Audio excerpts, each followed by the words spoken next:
ভাই রে ভাই, মানসিক শান্তির জন্য গেছিলাম পাহাড়ে।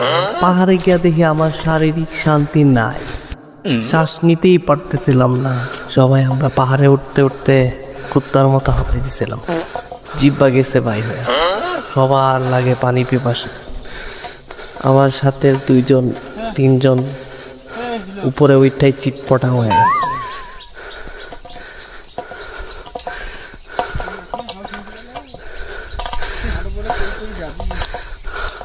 একটা তো মনে করেন যে মরার মতো শুয়ে আছে। হেই মরা, হেই মরা,